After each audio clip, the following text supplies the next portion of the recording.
thank you so much for joining us, folks. This is the third and final conversation in our Capture Land series for 2024, and it's called Legacy Land, Disaster Capitalism, and Land Grabs. So, of course, as usual, we are going to start off by introducing the keynote speaker and move into their presentation and then get into a discussion followed by audience Q&A. So if during that time you have any questions, any comments, any thoughts, please feel free to put them in the chat, and we're going to try our best to get towards them all at the end. So I just want to start off with a little grounding of what's happening in Jamaica. In October 2022, the government of Jamaica bulldozed 10 self-built homes in Clifton, St. Catherine on lands held by the state-owned sugar company of Jamaica. The Prime Minister claimed that if left unaddressed, this development would have led to a massive land grab engineered by a criminal organization. So the process of dispossession and formalization of land work in very similar ways to draw land and people into a market economy governed by rules of private property rights. These are the same rules that facilitated the occupation and the colonization of Caribbean islands and the extraction of wealth to Europe. Today, it allows international hoteliers to build luxury residences in protected wetlands, and it allows developers to violently evict landless families and farmers from lands that their ancestors toiled. So the Capture Land webinar series examines the legacy of our approaches to providing affordable housing and decent housing across the Caribbean region and discusses their outcomes. My name is Doreen Duncan. I'm the Executive Director of Island City Lab, and I'm joined by Rico, who is our research analyst. So we are a Kingston-based urban think tank dedicated to understanding the unique features and challenges of small island cities in the Caribbean. Our aim, of course, is to improve the built environment by building, fostering, and convening a network of civic thinkers to confront these challenges. And this forum is a part of that programming. So now to our speaker. After emancipation from slavery, the tiny British outpost of Barbuda was left in common ownership. We're going to learn a lot about that today. And it was left to the common ownership of descendants of the slaves. The concept of private property and the sale of land was almost impossible for 200 years. In 2017, Barbuda was devastated by Hurricane Irma, and their communal land tenure was overturned by the government in Antigua. Since then, foreign developers have taken advantage of their forced displacement to clear acres of forest to build a playground for ultra-wealthy people. So in this webinar, we are super excited to talk with activists from Barbuda Land Rights and Resource Committee, a group working to protect the communal land tenure of the island for environmental, social, and economic self-sufficiency. So we are joined by John Mussington, who is an educator, a scientist, community advocate, from the island of Barbuda. He has worked consistently over the past 3 decades to increase public awareness on the consequences of the climate crisis and the link to environmental destruction due to poor policy. He advocates to influence policy in Barbuda and is a leader in organizations such as the Barbuda Farming Co-op and the Barbuda Land Rights and Resources Committee. In the aftermath of Hurricane Irma in 2017, John was among the first set of Barbudans to return to the island to start the resistance movement against attempts to really steal the Barbudan sort of community and to facilitate the redevelopment of the island into a private playground for millionaires. So we're super excited to have you, John, and I'm just gonna start sharing my screen.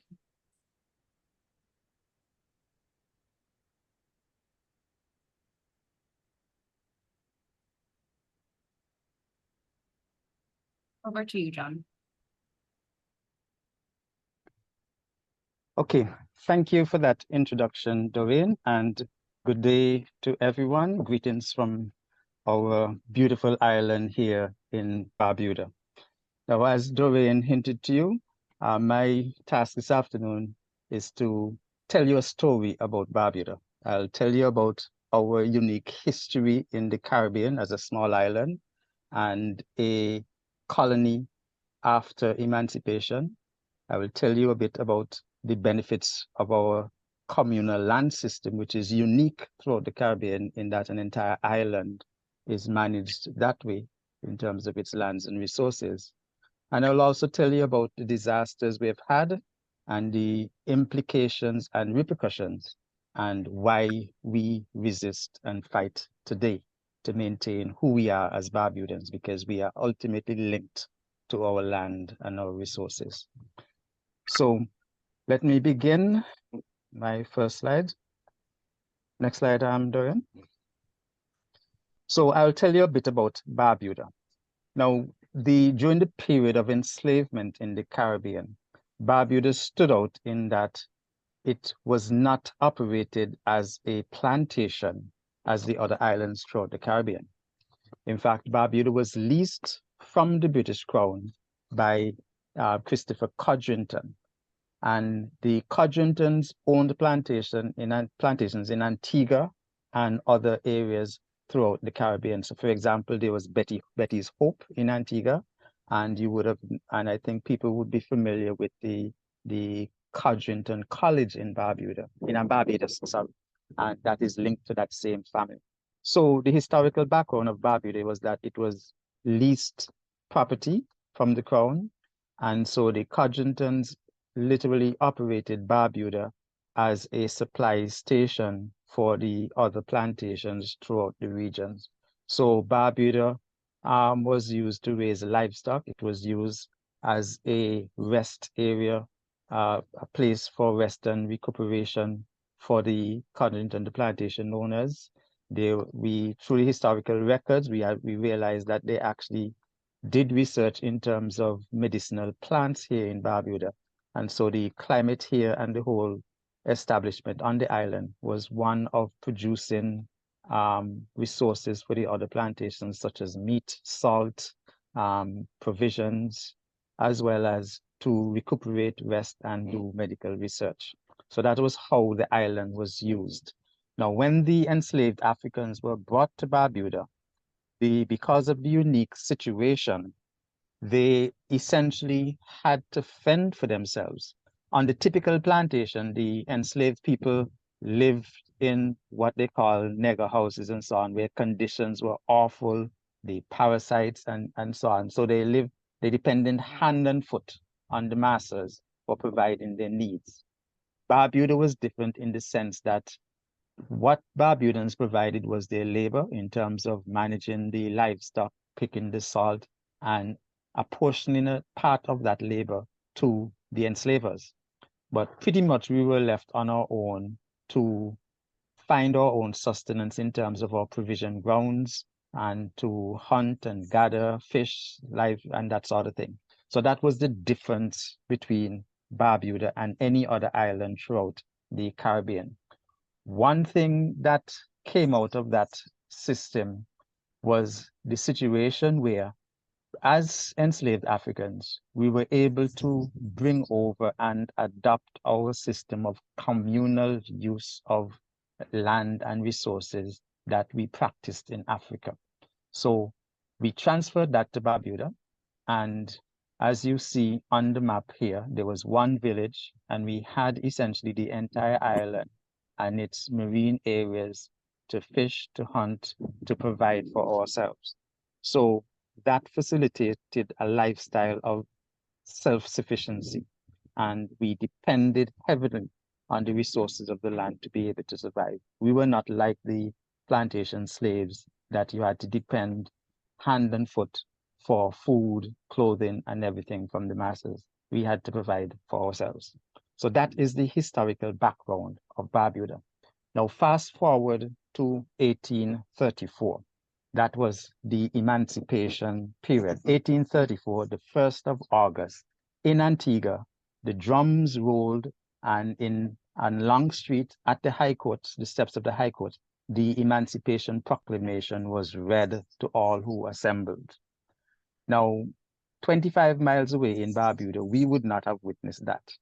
And so we only became, as Barbudans, aware of the emancipation whenever the mail boats would have returned to the island, and we learned of the fact that as Black people, we are free. So you can imagine in those days what was said. So essentially, Barbudans say, okay, everybody free? So we free as well. So essentially, as a result of that emancipation, all right, the Codringtons, who were the owners of the lease, they basically packed up their movable assets and moved back to England. And in doing so, they were able to claim compensation from the British Crown for loss of their assets. And quite recently, I actually learned that the loan that was taken out by the British government to pay compensation, that loan was actually, the payment for that loan was actually completed in 2015. So after all these centuries and decades, the monies that was paid to Codringtons for the loss of his assets, that was still being paid by the British taxpayers. And so he left, got his compensation, and the immovable assets, which essentially were Barbudans, they were just left on the island of Barbuda to fend for themselves. So I want people to picture that situation, all right? Emancipation, the slave owners dropped everything, relinquished leases, and returned for compensation for the loss of assets. Now the assets were just left there. The only way we could have survived was to be able to continue our way of life in terms of utilizing the lands and resources of Barbuda. So that's a very notable situation that we have to look at. Now, fast forward to 1904, because there were a number of leaseholders after the Codrington, and after the last leaseholder gave up his lease to the island of Barbuda, Barbudans actually made representation to take over the lease. Typically, the British government decided, no, we can't be giving you all leases as Black people. So what they did was to attach Barbuda for the purpose of administration. They attached Barbuda to Antigua. And Antigua at that time was managed as the Leeward Islands, and then so you had a governor for the Leeward Islands. So we were attached to Antigua as a dependency. And as a result of that, there was a 1904 ordinance which brought into being the office of a warden. So the warden served as the representative of the governor. And at that time, it was the governor of the Leeward Islands who resided in Antigua. And as the representative of the governor on Barbuda, his role was to administer the island of Barbuda. So essentially, his job was any work that the state would have had to offer and supervise. Barbudans would go from time to time to give up their labor, get whatever cheap compensation they did, but on a large, we survived through our provision grounds, our fishing, for example, gathering salt during the dry season. We actually exported a lot of provisions because we had boats which traveled the Caribbean as far as Puerto Rico, the Windward Islands. And so we would trade in terms of our salt, our fish, our produce, such as peanuts, watermelon, chickens, turkeys, that sort of thing, and especially charcoal. So for example, when we would travel to Dominica, drop off our loads of charcoal and stuff like that, we would pick up provisions from Dominica, like citrus and that sort of thing. And in addition to that, pen manure from some of the farmers there in terms of what they do. We'd bring the manure back to Barbuda because Barbuda was not part of the plantation system because it's a flat island. The highest point is about 40 meters, which is just about 100 and something feet. It is dry.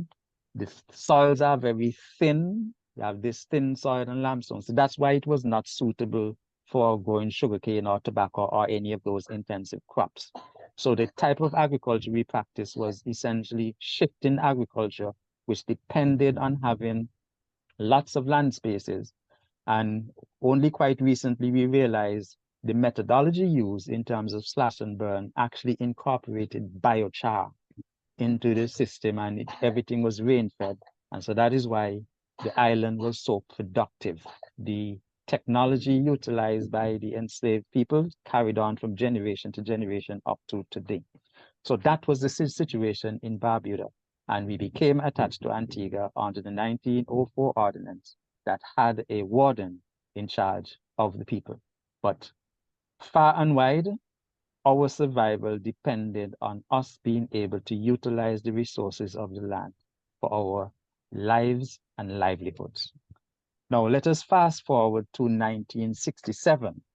That was another evolution in terms of the governance of Barbuda, in that there became, there was statehood in association with Britain. So you had a premier, and that premier also had a governor, which was the crown's representative on the island.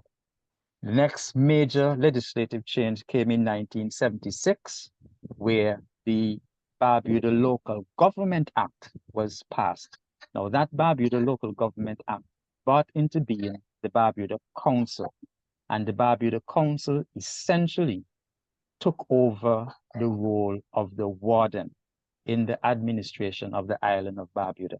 So the Barbuda Council essentially got a number of responsibilities, which included agriculture, which is based on the land, health, and other administrative responsibilities in terms of governance of the island.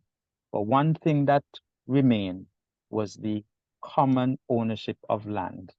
Now, all that was formalized in 2007. We had political independence in 1981, and in the independence talk, Barbudans actually went to that independence talk in England with a delegation, with a mandate to demand that we do not wish to go into independence with Antigua because we feared that our land system would have been exploited if we were placed into independence with Antigua. Unfortunately, our representation was ignored, and so we were forced into independence in 1981. Now, that was significant because our fears in terms of an independent nation and a prime minister having wide powers over the nation, we feared that our land system would be changed and that efforts would be made to exploit the situation in Barbuda. So our fears proved to be true. And so in 2007, there was a change in administration, and we took advantage in that change of administration to pass a piece of legislation called the Barbuda Land Act. And the purpose of the Barbuda Land Act was to settle any question, past and present, with respect to ownership of land in Barbuda. So the Barbuda Land Act essentially declared that all land in Barbuda is owned in common by the people of Barbuda, and lands shall not be sold. Now, let me just pause a minute in terms of explaining the importance of communal lands. Formalizing that 2007 Land Act, any Barbudan on attaining the age of 18, they were automatically entitled to 3 allotments of land. One allotment was to build his or her own home, and that allotment it would remain in the family, it would remain in the name of the person, and it could be passed on to children and grandchildren. So that was a permanent allotment. A Barbudan also was entitled to an allotment of agricultural land for the purpose of practicing farming, whether livestock farming, crop farming, any type of farming. And the principle behind that is that the land utilized for that purpose would be under the control of that person for as long as he carried out that practice. If, for example, as time went on, that person decided to abandon that piece of land, then the land goes back into the pool to be used by someone else. The third allotment that they were entitled to was land for commercial purposes, in that the Barbudan now can utilize that land to establish a business and to practice that business. So essentially, as a Barbudan, and I often explain to my students when I used to teach, I'm now retired, that as a young Barbudan chap, once you attain the age of 18, you are now one of the wealthiest young person in the world. Because with those rights to allotments. You now start off your adult career with capital, with the means and the resources to fend for yourself. And as such, you are one of the wealthiest persons in this world. So when you're ready to build your house, you do not have to worry about mortgages. You do not have to worry about the headache of paying back on that mortgage. And let's say if you have a 30-year mortgage and in the 29th year, you meet upon hard times and the bank repossess all your properties and so on, you will lose everything. That does not happen under our system. And so you do not have to worry about that financing, and all of your resources can be placed into building your home, which is yours mortgage-free. So those are some of the advantages of the communal land system that we have. So essentially, that common system means that every single individual, including women and minorities, they have equal access to all the lands and resources, which means that they have shared benefits. What that did was to bring a sense of responsibility to the common good. So you know, as a Barbudan, once you get that land, you now have a responsibility to make sure you act as a good steward to pass it on to the generations to come. Now, as a result of that sense of responsibility that is built into our culture, the whole question of conservation and sustainability is a part of us. And we naturally practice all these things which exemplify that. The long-term consequence of that is that in this 21st century, Barbuda as a small island remains as a showpiece throughout the region, as an island which has in place its natural ecosystems, environmental health, the beautiful beaches. Next slide for me, Andrea. The beautiful beaches and all the resources that are in good condition. All right, so here you see a picture. This was a camp grow that we held in around 2013. And the reason for that camp grow, we had people coming from Antigua and young Barbudans and affiliates worldwide. And what we wanted to do, what I'm telling you now in terms of our historical background and the significance of that common land system in Barbuda, that camp was to expose our young people to what they have. That's a picture of them on the east coast of Barbuda, which is probably one of the most scenic and exciting places on the world. It's an area where, as Barbudans, we camp, we hunt, we fish, we just visit. When you need time to relax and catch the fresh air and replenish your spirit, these are places that we still have in Barbuda. Okay, next slide, please. So Barbuda arrived into the 21st century as a unique island with magnificent natural resources in terms of its beaches, its gin clear water, its pink sand, the fact that you can hunt and fish and live close to nature. Now, the downside of that, the next slide please, is that having resources like that in the 21st century, and there you see a picture of pink sand and the footprints that are there, you would have to see those beaches and the gin clear water and the actual pink sand and the isolation, the quietness, the solitude. You have to see it to believe it. That is what we have today in this 21st century. Next slide.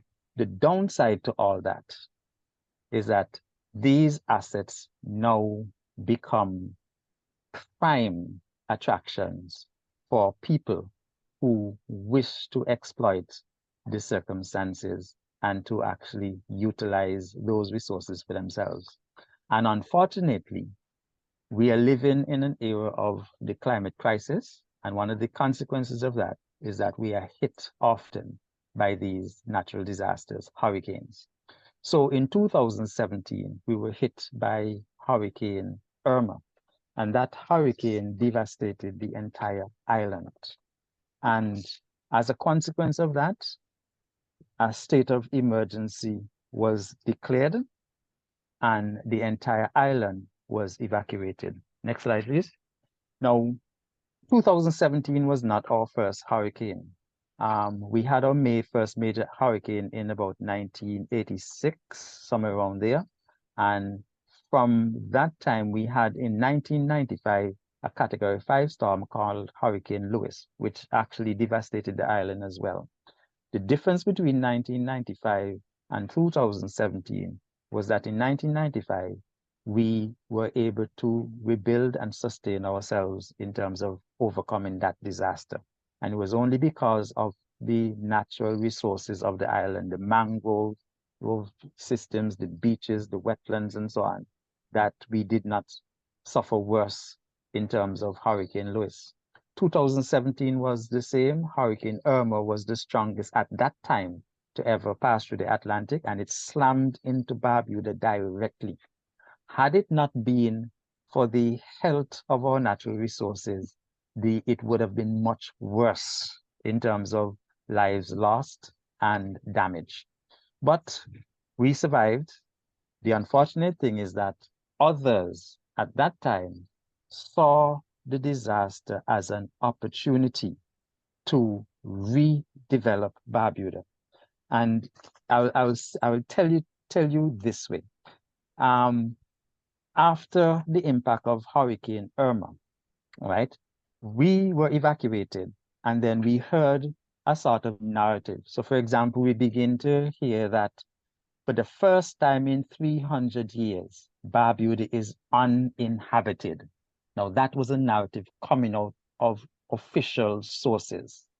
That slide you can see on the day of the evacuation, that was after Hurricane Irma.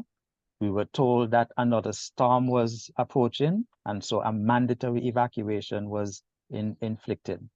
And following that evacuation, and see the masses of persons forced to leave by Hercules military aircraft, as well as ferries and barges, all right? And then the narrative began to come out that Barbuda was uninhabited for the first time in 300 years. That was not true, because I can tell you, I was sitting in my home listening to the Prime Minister and ambassadors saying that, and my home was quite habitable, all right? But that goes to show the kind of arrogance and heavy-handedness where somebody else is going to declare things that affect you very personally. The other thing that was declared, and the Prime Minister announced that Barbuda was uninhabitable. Now, picture that. You have outside forces who don't know your reality making a declaration that you can't live in a place. So I was among a number of Barbudans who refused to move. And at no time was Barbuda uninhabited, because in spite of us being forcibly taken from Barbuda, and that picture you see there is a picture of my family. Those are my children. And we were separated into two groups. My wife went over first on a separate helicopter trip. Then I did, because they were considerate, quote unquote, enough not to take the entire family, husband and wife, on the same aircraft in case anything would happen to us. So I included this slide to show the extent to which the administration went to declare Barbuda terra nullius. In other words, a clean slate. But it was not true, because even though I was taken off, there were people who still remained on Barbuda and refused to leave. Okay, so that was done. And the reason why it's important, because the excuse that was used, that there was a storm coming in a matter of days, and so for our safety, we had to be evacuated. When I was taken off in that picture, as you're seeing there, the storm did not come. There was no longer any danger of any subsequent storm hitting Barbuda. And that is what I found strange, and a number of Barbudans found strange, in that, why are you insisting on taking people off of the island when there is no longer any further danger from an approaching storm? So that was the start of the resistance, when we began to realize that the false narrative that was being promulgated worldwide was to accomplish something else. And that something else was essentially to redevelop Barbuda without Barbudans for a separate purpose. So that picture is a picture of the international airport. And during the time we remained evacuated, we remained forced to stay in Antigua and not permitted to return to the island for more than 2 or 3 hours. And those 2 or 3 hours only came as a result of some of us making protests that, look, we left our pets, our cats, our dogs, our sheep, our goat, our engines for our boats that needed to be flushed out from salt water after disaster, our pictures, our beds, our freezers and refrigerators sitting there without electricity. We cannot stay away from these things. We need to recover. And in order to recover, we need to be there. So as a quote unquote concession, they allowed us to return to the island for 2 hours at a time. And then we had to catch that ferry under armed guard and threats that if we do not return, they will come looking for us. And that's armed soldiers I'm telling you about. Okay. So while all that was happening, an airport construction started. So here it is, you have an island devastated by a hurricane.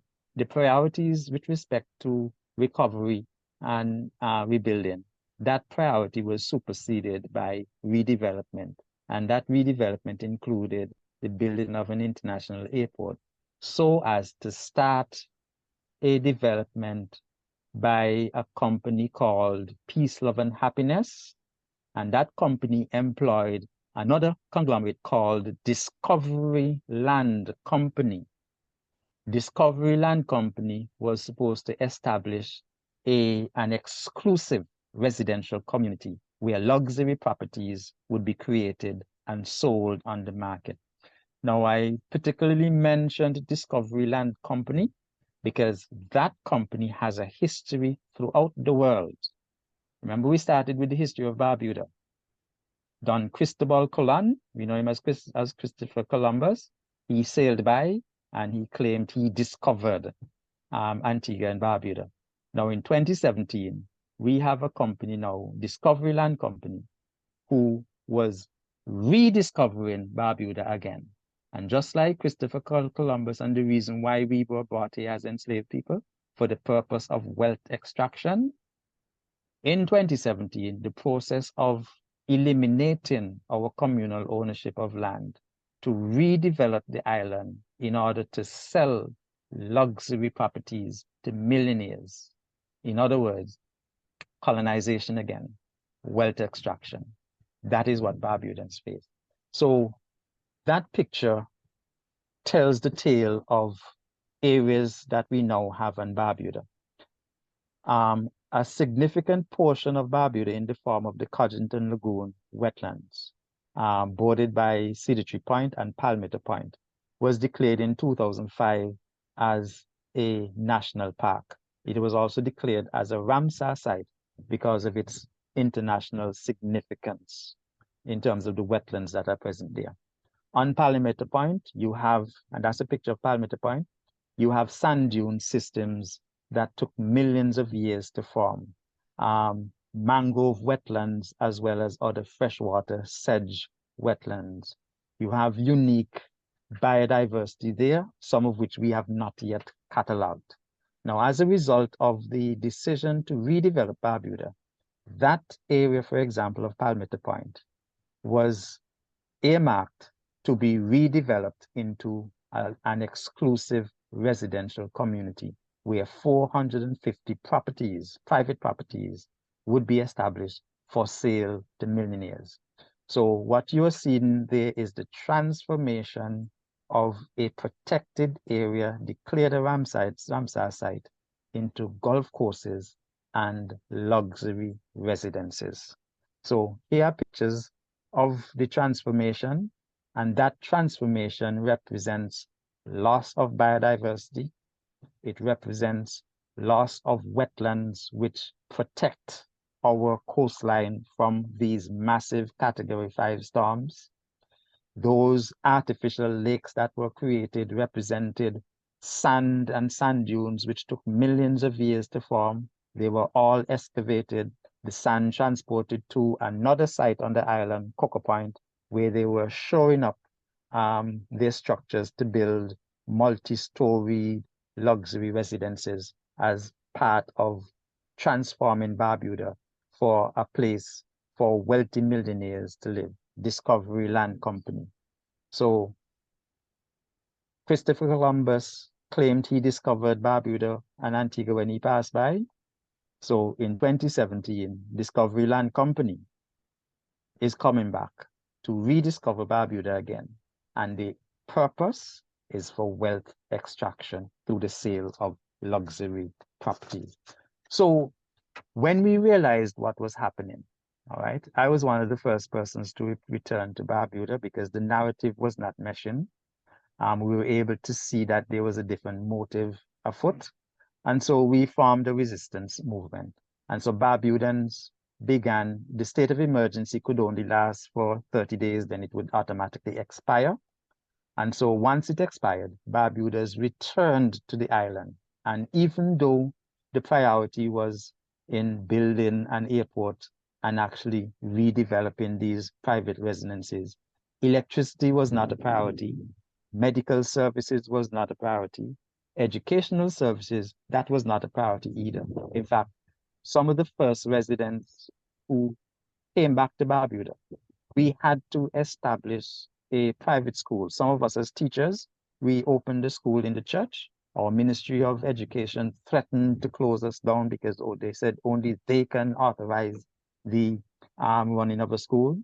We sent back to them and said, look, our human rights are being violated because we have a right for our children under our laws to be educated where they live. And we told them we are now living in Barbuda. So you need to open our educational services. So it was a matter of struggle, fight. The primary school was devastated and they refused to repair it.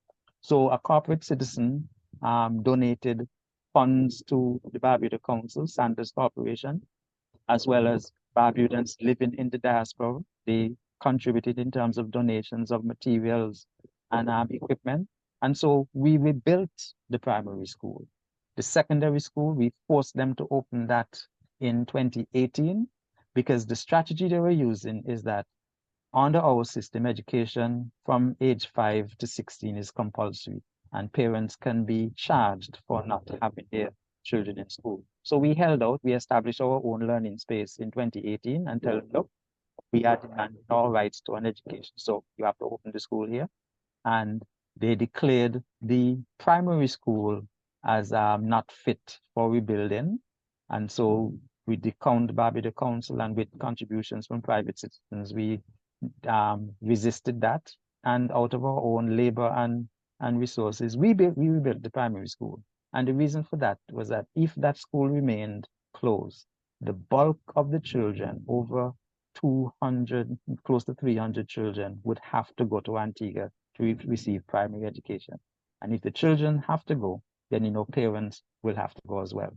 And that is a recipe for slowing down recovery and getting an island back on its feet. So these are some of the things that we had to do to resist that land grab. And for the first time, we realized up front and center that there was something called disaster capitalism.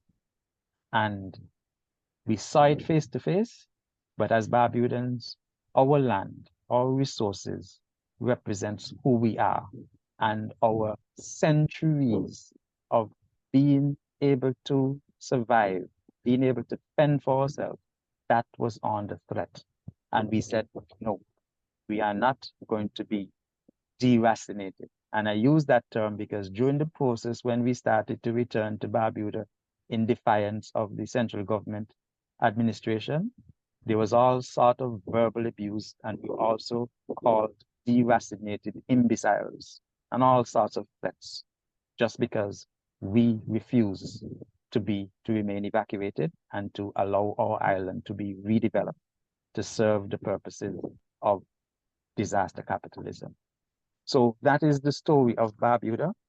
That is who we are. And we have had to go to the court in terms of defending our land system. In 2018, the central government administration realized that they could not amend the Land Act to serve their purpose, so they repealed it totally. The building of the airport was done without following our Physical Planning Act, so there was no environmental impact assessment, there was no planning permission, and so we took legal action. And that legal action went all the way up to the Privy Council, our apex court, because they introduced in the preliminary part of the case the question that as Barbudans, Jackie Frank and John Mussington, we did not have the standing. We did not have what it takes to take the government to court to question their actions in terms of not following the law. So we had to go to our apex court for them to declare that, yes, we do have standing. And the irony of it all was that in 2018, Antigua and Barbuda was one of the first countries to sign off on the Escazú Agreement. It was also ratified. And here it is. We had to go to the government, to the court, to fight for the right to have access to information, to have a say in terms of what is happening in terms of our environment, our lands, our resources, and the disadvantage that was that meant to us. And so the resistance continues. And that is our story here in Barbuda. We face our latest challenge in that the government in 2023 November used its majority in Parliament to declare under the Registered Land Act that land in Barbuda is the same as land in Antigua. They then further this year started the process of land adjudication, which is the final act in terms of eliminating our communal land system. That too we have challenged in the court, and we will continue to challenge and resist the attempt to make us non-Barbudans and to eliminate our lives and our culture. So that is my presentation. Land is life, land is important, ownership of land is power. Thank you. I can imagine everyone is applauding right now. I think that is a exceptionally painful and terrifying sort of story. I think very much because all of us can imagine that happening in our own islands, in or little paradise somewhere, anywhere in the Caribbean.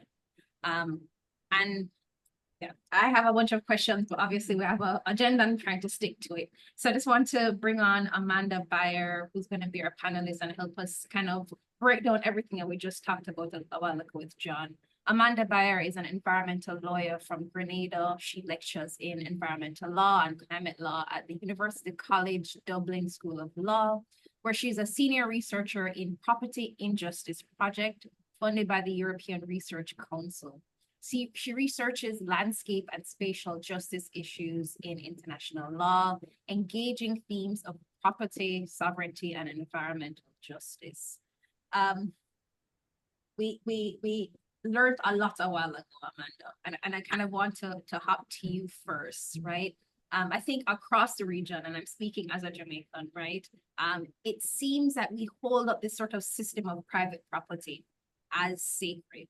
And any other sort of relationship a person or family can have with land, we kind of demonize it. So here in Jamaica, I think people do look down on the sort of communal land tenure system that exists with the Maroons. We look down on people who are living informally. Why is it that we are holding up, private property, given the historical aspects of how our region was formed? Why are we holding that up as sacred?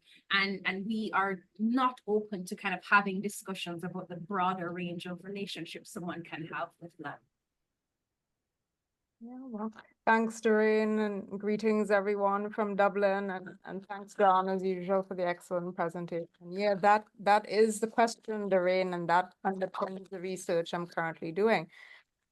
One short answer as we begin the discussion is to really think about the property rights are legal rights. They're captured in legislation. They're very clear in terms of you own a piece of property. You're very clear on the bounded parcel of land that belongs to you. You have a title deed. It's captured in the law. It's constitutionally protected. we've always known property rights are clear and concise and lawful. And in terms of, you know, general logic, well, this is the law, this is lawful. And when we think about other approaches to land, it's kind of fuzzy. What are these other people talking about? You know, what are community land rights? What are those people being difficult about? What do you mean maroon? What do you mean indigenous? They can't show a piece of paper, just being difficult. You know, they're trying to prevent development. This NIMBYism, not in my backyard, and they're against progress and development. And as you mentioned, this has to do with a very complex historical history, because we, at least in the English-speaking Caribbean, I'm sorry to any of our other Caribbean countries, anybody else who's from other countries, but I'm from the English-speaking Caribbean, and I'm a common lawyer. So in the Commonwealth Caribbean, we have an imposed legal system that's similar to other parts of the Caribbean, because our legal systems were imposed during empire, but particularly in the case of the British Empire, the largest empire, the largest land-based empire in modern Western history. The premise of the British Empire was to incorporate land, was to get land. Not really the Spanish Empire, not really the French Empire, not really the Dutch Empire. They had different purposes, but particularly in the case of the British Empire, the focus was on accessing land, particularly for agrarian commerce, large-scale agriculture. And this is the justification for accessing and absorbing land. And you've heard the saying, the sun never set on the British Empire. That's how much land they absorbed. And was based on the idea of the philosophy of improvement, which sounds very objective and neutral. But the implication of improvement is that any other land use is suboptimal. And only property could be the way to manage land. And so when all these lands were included into the imperial system, and particularly in the Caribbean, all land was converted to property rights. And colonial land grants were bestowed on English settlers by the British government, or they were auctioned Amanda, off. can you And talk a little closer to the mic?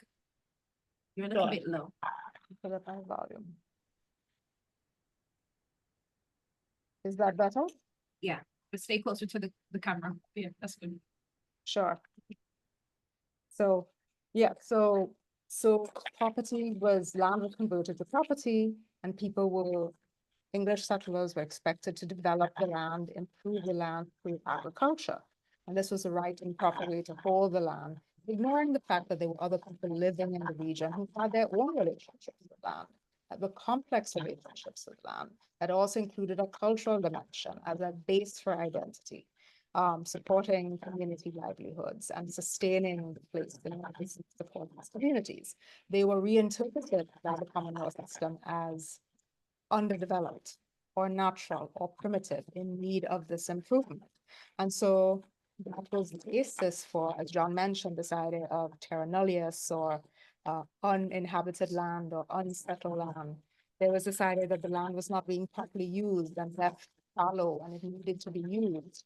Because these primitive people, not primitive, did not know what to do with land, it just the British therefore to develop this land for property. And property has become associated with economic growth, progress, development.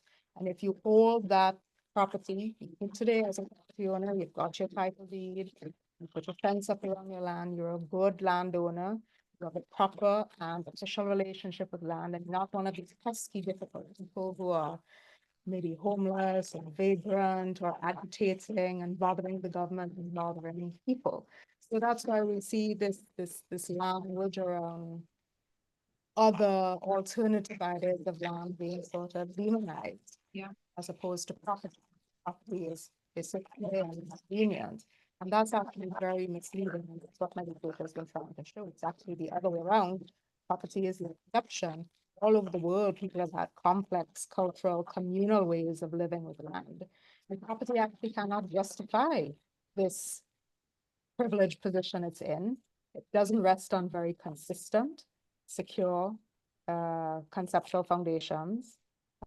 It's not the result of an evolutionary process. It's not a better way to manage land. It actually upholds unsustainable practices. And most importantly, there's no duty to protect intrinsic to the idea of property. So just ab tendi, the idea that you can own land and you can extract and destroy the land at will, if you own it, and you can exclude people from the land and you can sell it.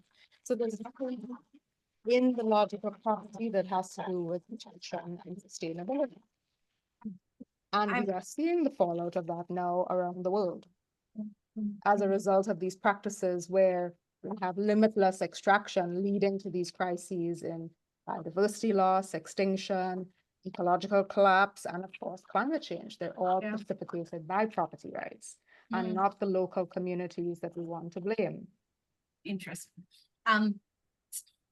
So one, it seems like property rights has done very good marketing of like telling us that this is the ideal, that this is the aspiration, that all of us as, you know, newly independent islands, we need to aspire to that, because that sort of structure of everyone has a allotted line of where their home, that is the next step in development, that is kind of advancing. And I kind of wanted to go to another point that you made, Amanda, this idea that property rights, kind of tenureship, as we know it, is actually not the majority of the world. In our last presentation, I think it was Dr. Carol Archer from Jamaica mentioned that about 50% of the island is not lotted. It's there is no deed for that land. It's just there, right? So I wanted to ask you to kind of talk about other examples across the Caribbean of communities that have alternative relationships with land. I'd also ask, I think your mic might be rubbing against your scarf. So if you could move it, and then answer that question. And then John, feel free to jump in as well, right? Because I imagine as well, living adjacent or being in an unwilling marriage with Antigua, the Antiguans also have a perception of the kind of land tenure, and perhaps it's a negative perception as well that they have of what's existing in Barbuda. Amanda, feel free to go first and then we'll bring in John. Right. So, and because we're talking about informal understandings of land, they're not usually captured in legislation. So for example, you do have, if we think of the few indigenous communities we have in the region, because we're no longer indigenous homelands, so to speak, because of the Colombian encounter and colonialism, but an indigenous understanding of land is found with the Kalinago in Dominica, who have their own legislation and hold the Kalinago territory and hold it in common. They have their own issues in terms of the tensions with property rights, private property rights, but they do exist, and they do have a pre-Columbian, because they predate colonialism, they do have that alternate understanding of land. And of course, you have the you have various marine communities. So the Saramacca people of Suriname and also Amerindian peoples in Guyana will have other understandings of land that are captured in legislation. How well the legislation is implemented is another story.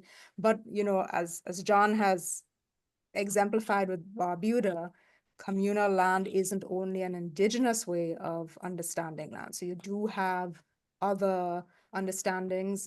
So for example, in the US Virgin Islands, St. John did have its own idea of family land, which was originally property owned by families in the following colonialism. And even though they were official property rights, the families varied their approach to the property to treat it more like family land as a base for family identity and as a way of rejecting the plantation system and this idea of thinking of land only as an economic asset to be exploited.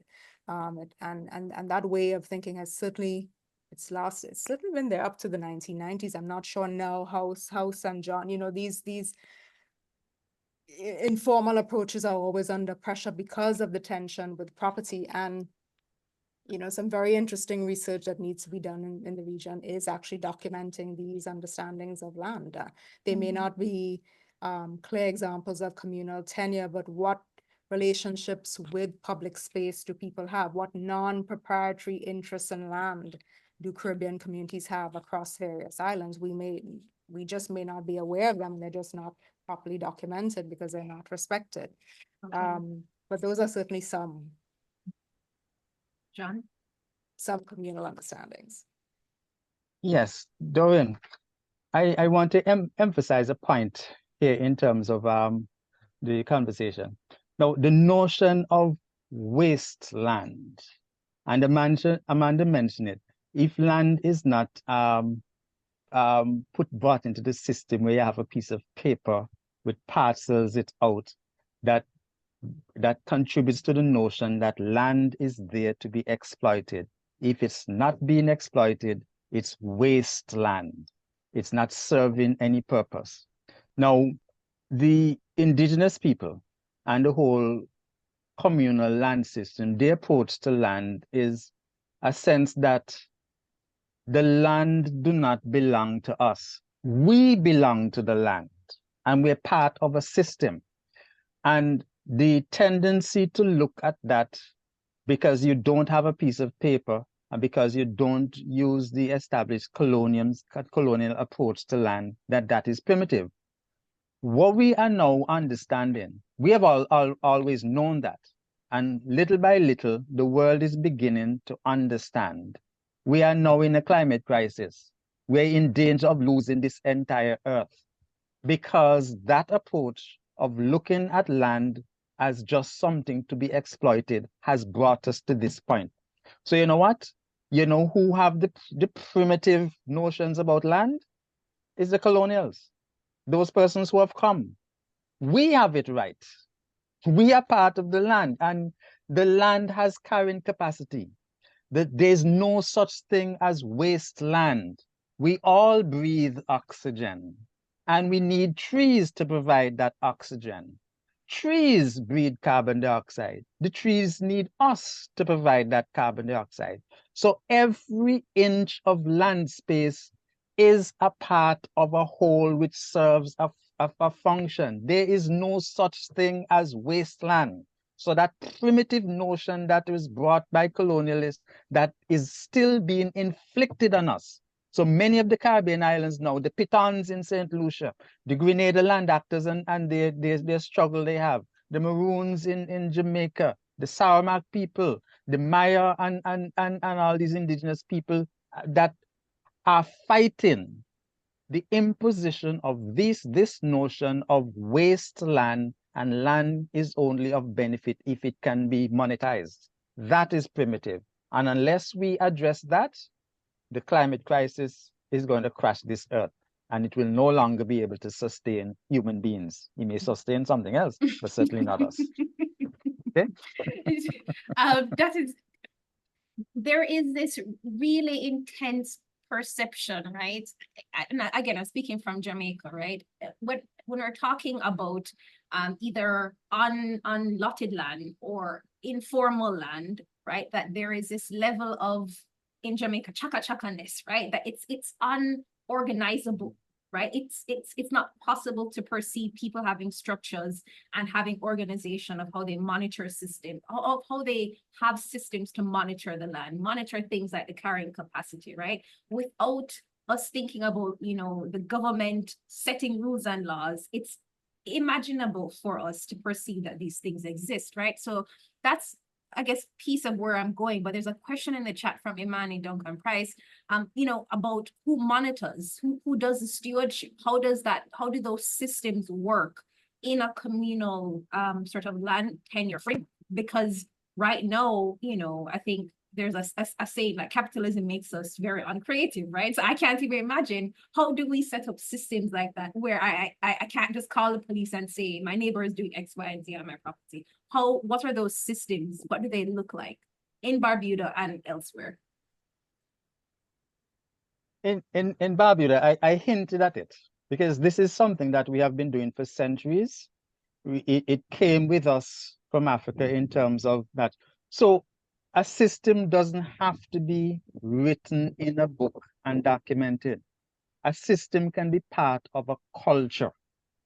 And in Barbuda, for example, having to be born and live, grow up and live in a system where you have that land and you see it as being there to provide you with a livelihood. It brings a sense in you of responsibility. The notion that you can't just go and do any foolishness with the land, because ultimately you are just individually sharing it now that you occupy here. You have to think about future generations who have to occupy it as well. So that brings with it a sense of responsibility, and it becomes part of our culture, who we are. So you find we would not think of land in the sense that you just go on a bulldozer and just let it loose and root down things. Things like that, we feel pain, right? Because you know the damage that you're doing. And that sense is not something that you can document. Yeah. It's not something that you may see in a textbook or a piece of paper, but that doesn't invalidate it, all right? So that's why the link between people, culture, land, who you are, and the responsibility you have, and how the respect that you have for that tree, because you understand that that tree is also you, right? That's the sense, and that's how it works. John, before Amanda takes over, I just want you to kind of explain to folks on the call how the Barbuda Council kind of makes decisions, right? Because the council exists.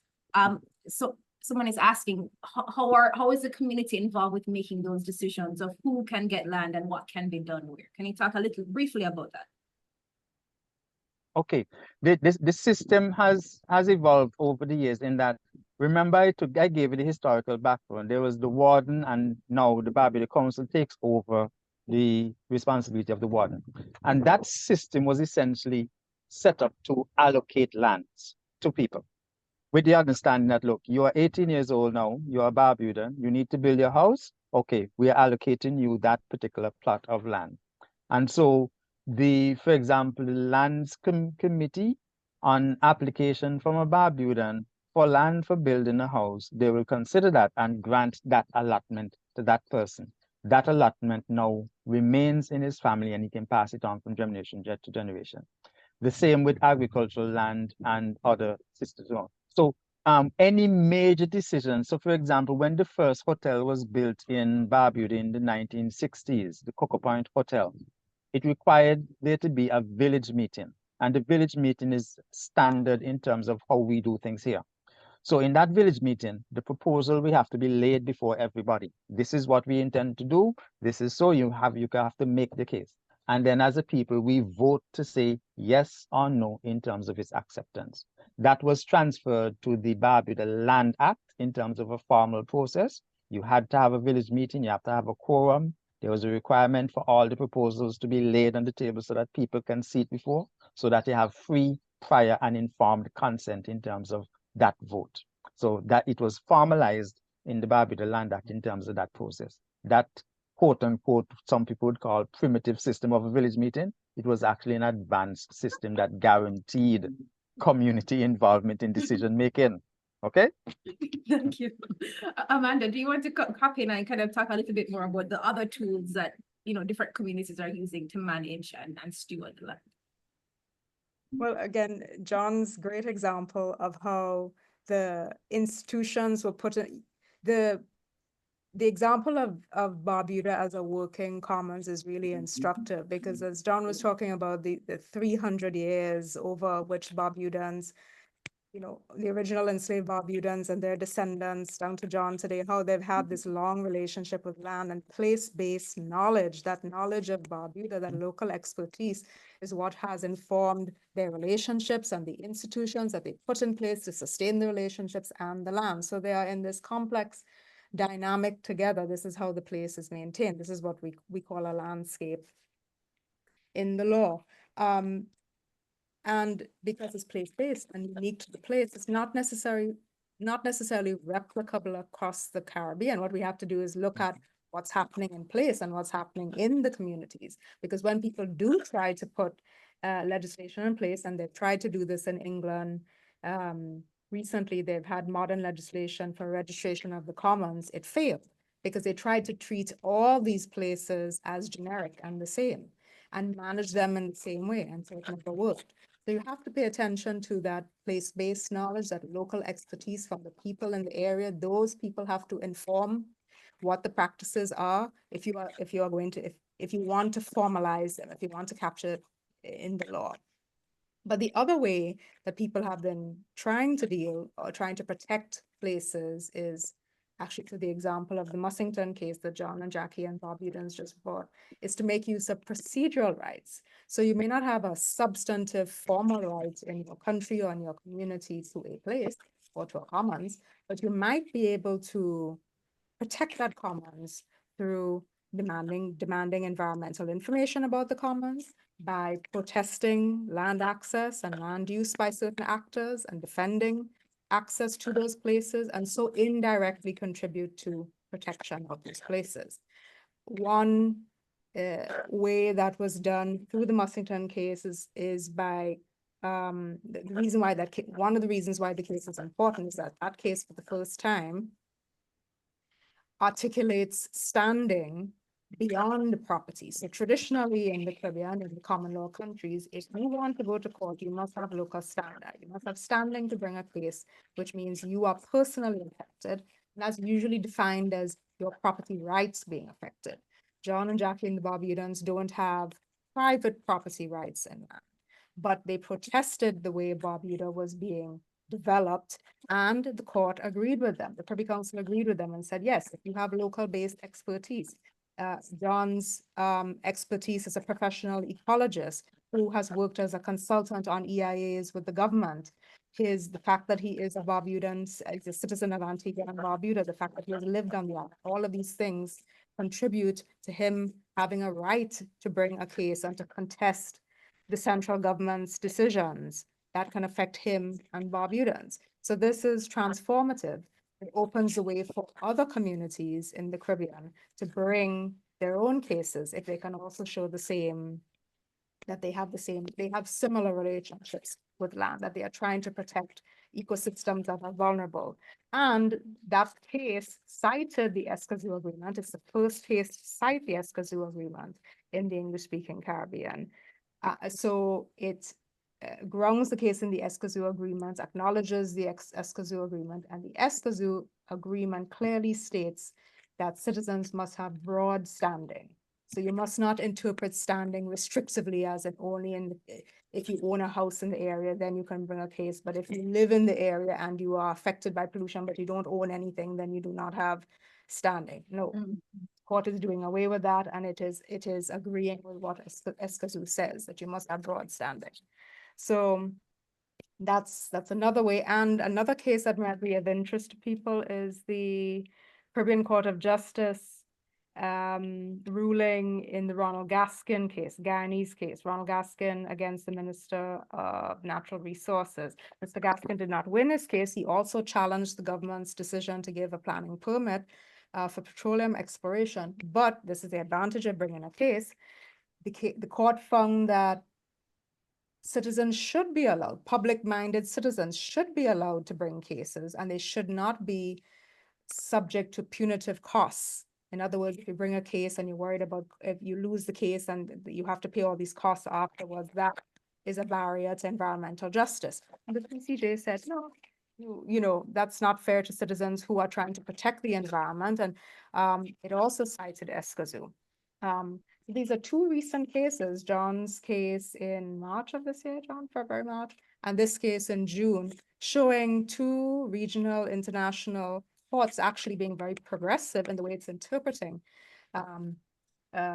protection of public space or communities' relationships with space, even if communities don't have public property, don't own property, or don't have like a communal property right that's recognized. It's still really important developments happening, because we're seeing these regional international courts actually being more progressive in some ways than our own local governments, who still seem to have quite conservative stances.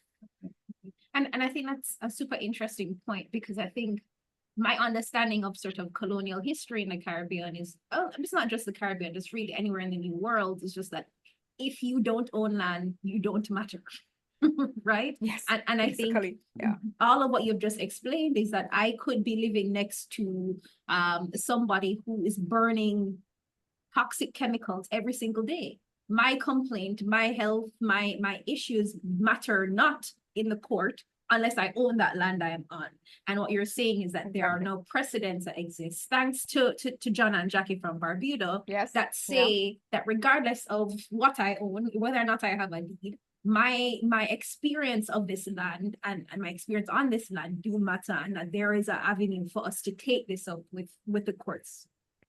Yeah, and really challenging the legal system to be embedded in the local realities that we are facing in order for the legal system to be effective. So instead of focusing on doctrinal integrity in terms of does this meet the requirements according to how property was defined 1,000 years ago, island realities mean that if something happens at the top of the island, by the time it gets down, let's say it's in the river at the north of the island, it will get down to people in the south of the island. And even if they don't own property, how can you say that they're not affected? So the way we define who is affected has to change to incorporate our island realities. Yeah. And oh, John, you wanted to add to that?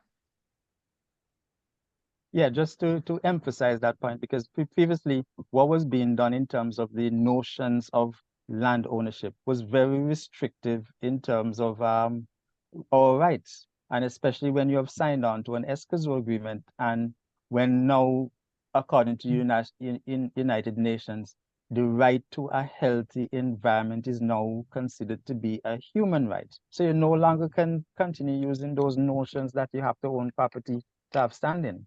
We have to get moving in terms of how we look at the environment and our rights as people. Okay. And very interesting with that case, that's also been a judgment before the Inter-American Court, La Arroyo and Peru. And what's interesting about the right to the healthy environment, the court found that it has collective dimensions. So again, here we're not just looking at individual property rights, but actually saying the right to a healthy environment is something that we should enjoy collectively. So again, another court this year with a progressive judgment. So this is happening in real time, and it's a very interesting place to see. Very interesting to see what's happening with the law right now in terms of really progressive judgments internationally and where our local governments are going to fit in. And I think very much related to everything you've both been saying, as Jamaica, well, as Kingston is preparing for, I don't know, a week of thunderstorms, right?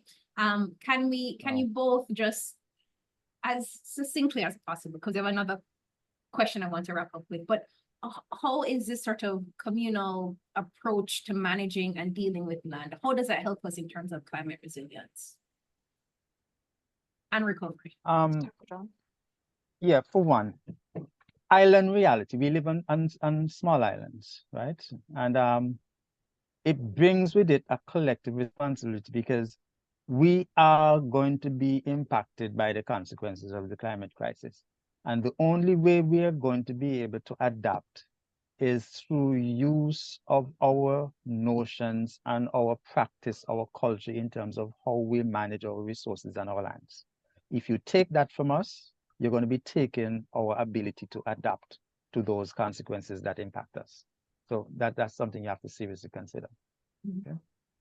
The idea is there isn't any perfect way of managing the land, but if we think about it, property values, detachment, with the idea that we should be able to trade land on the market and invest speculatively, and it's just a market asset. Why would that be a better way to manage the land instead of an embedded notion of land rights, where you have a relationship with the land? And as John illustrated in his presentation, look at how much Barbudans care about the land because it represents their identity, their heritage, their way of life. So the people who have an embedded understanding of land are more likely to want to protect it. They will have the knowledge about what's happening on the ground, and they will base their practices on the local limits because they're living and engaging with the local limits every day. So their relationship with the land and each other in this, as I said, this dynamic relationship is what keeps them going. That makes more sense in terms of basing rights on these embedded relationships rather than on speculative, detachable, extractable, alienable relationships. Why should people who own land, why should John's 300-year-old right, based on his history and ancestry, be less valuable than Robert De Niro's speculative right, who has never been to Barbuda, knows nothing about Barbuda, and doesn't care about Barbuda? Why is this the way the law works? How does it make sense in this age of environmental party crisis? Yeah. I think that's a beautiful way to answer that question, right? And so there are, I'm going to wrap up with this, but there are a bunch of questions. This is a regional conversation. We've tried a lot this summer to have regional conversations to understand that these issues are shared across the region, across the Caribbean. But there's a question from Jasmine and from Imani and from Rika about like how do us, the rest of us in the Caribbean, support these efforts? Is there a role for us in the battles that are ongoing? Is there a role for us in the drive to secede and to become an independent island? Tell us, how do we support everything that's going on, John? Yeah, I say simple way. One of the dimensions we have used to challenge the status quo and the onslaught on us is through the courts. And crowdfunding in terms of supporting those legal cases is very important. So for example, Global Legal Action Network, they have assisted us in terms of that, and they have a crowdfunding because you can contribute in terms of the cases. Now, the results of those challenges, the benefits permeate the entire region.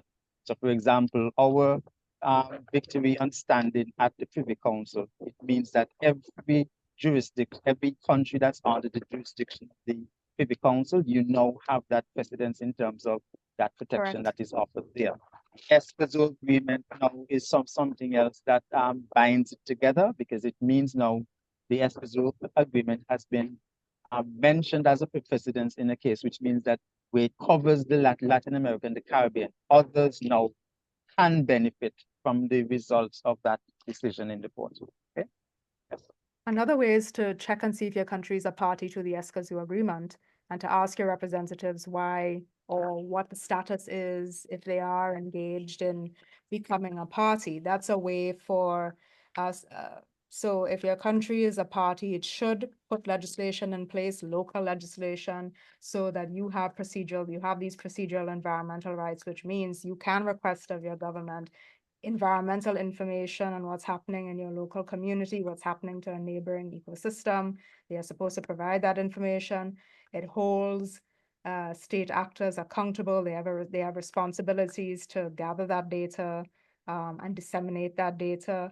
They have to make provision for public participation in decision making. So in the case of EIAs, publicizing EIAs, holding town halls, ensuring that communities that are potentially affected are invited to these town halls. If people make representations at the town hall, why this information is not taken on board. And then, of course, the access to justice issue in terms of interpreting standing broadly. So that's another important, Escazú is an important platform for the region. So check and see what the status is in your country, and engage with, if you're a citizens group or if you're part of an NGO, engage with other NGOs and start a public campaign, or at least start a public conversation around it, so that it gets the attention of your local government. And another thing quickly in terms of the Escazú, there are provisions now in terms of protection for land defenders and environmental defenders from prosecution, persecution, and threats and that sort of thing. Okay. That's really important. And so I'll wrap up with this, which is not a question I prepared you guys for, but you know, as we're parting ways and we have a very regional, set of people still on this chat, I guess what is one sentence that you think, to change someone's mind around this, the sovereignty or the supremacy of private property? What's one, I guess, parting thought that you'd like to leave with us as we, really change the way that we've been kind of programmed to think about land and think about your relationships with land that is in the Caribbean? I would just like to close by saying that we have had a system imposed on us. We have been living a system long before the colonials came, which gives priority and right to a piece of paper to say that you own something. We, in terms of our practice and our culture and our collective responsibility towards the land and the environment, we have something which is more permanent, something which is more realistic, and it's also something which is more workable. So, for example, in facing this climate crisis, Barbuda, for example, we have a third of our island being wetlands.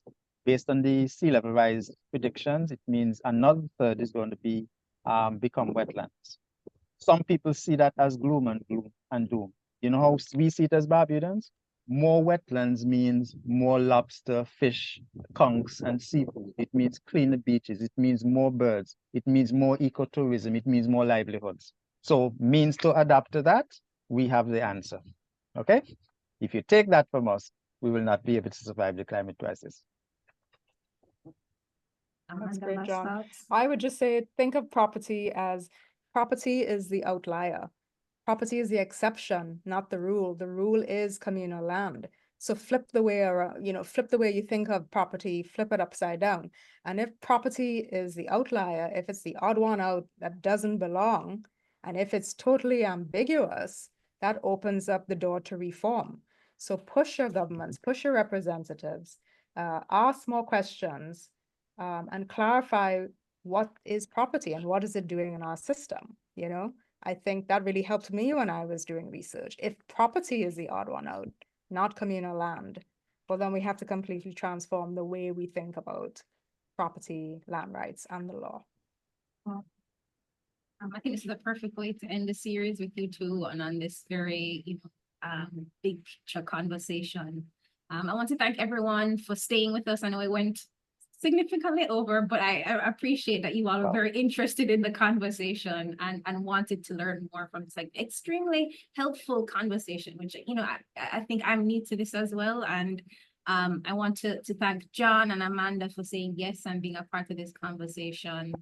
We've shared a bunch of links in the chat. If you want to support the Barbuda case through GLAN, I've put their link there as well. And there are several other links that other people have just shared in the chat if you want more information around Escazú and whatnot. I guess the last sentence I can share is, the judgments of the cases I mentioned, Doreen. I'll send them to you. yes, please. Yes, please. So everyone can read up and share and get involved in whatever way you can.